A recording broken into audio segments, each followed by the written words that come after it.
Many of us have dreams. They're either dreams that can make an impact personally or dreams that can affect a lot of people.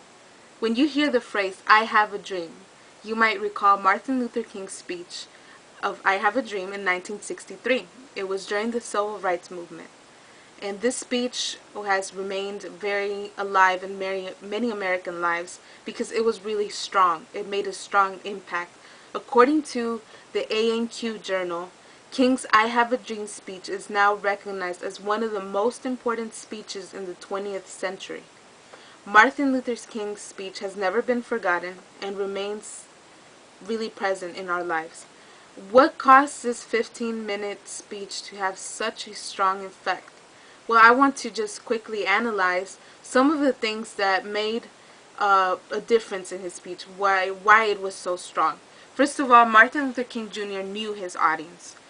Many African Americans were suffering due to segregation and racial discrimination, and that's the same thing he was going through, like his audience, like many of them.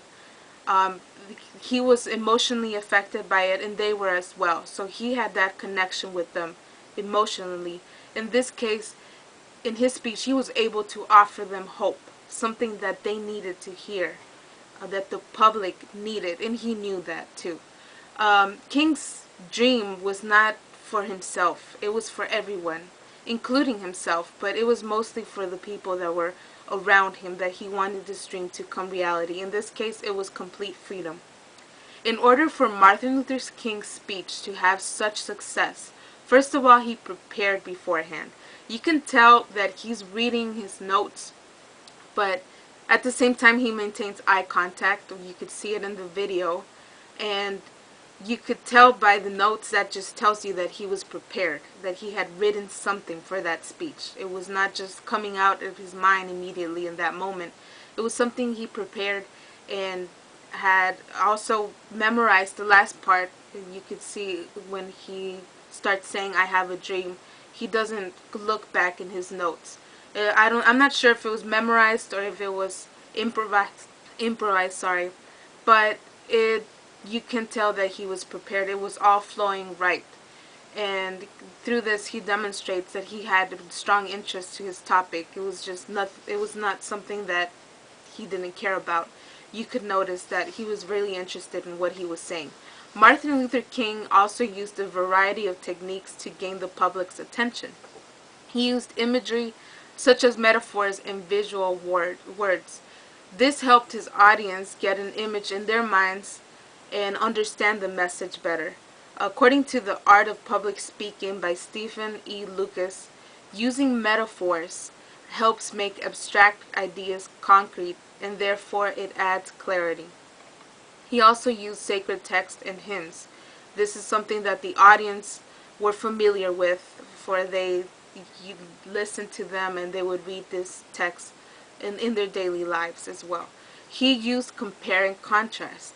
He mentioned how they were living and what their lives could be like if they had freedom. So those two could compare, and they were able to see the difference that their lives would be if they had freedom.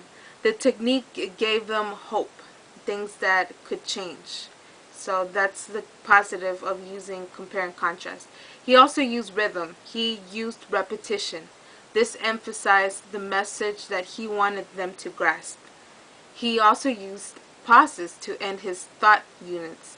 Lucas mentions in his book that using pauses in the speech lends a dramatic impact to the statement. It's something that you could see in King's speech. King's speech also made an emotional impact. He was very emotional to what he was saying. You could tell that he was motivated, that he had conviction in his tone of voice, passion. He transmitted fearlessness, and that transmitted to the public as well. Through his powerful voice, they got excited and they would clap and they would just say statements that would support his idea. So you could definitely see the big impact that it did make on their lives emotionally. Of course, not all Americans supported him, and it possibly made a negative effect on some people that did not agree with him, but it still made an impact on people. Martin Luther King's I Have a Dream speech is still making effects on people nowadays. People are still talking about it. Politicians use it all the time in reference to his speech, and it not only motivates racial equality, but it encourages people to dream big.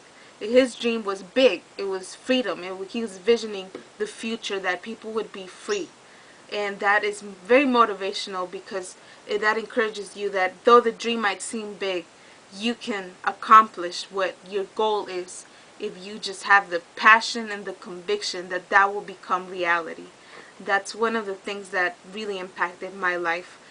His speech not only personally affected me, but it affected me in the area of speech.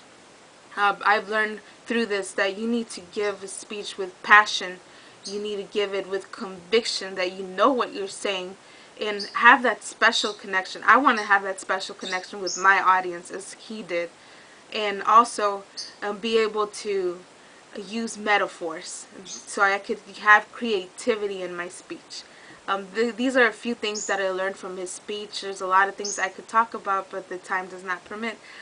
Thank you for listening to me, and I hope this is helpful to you. Thank you.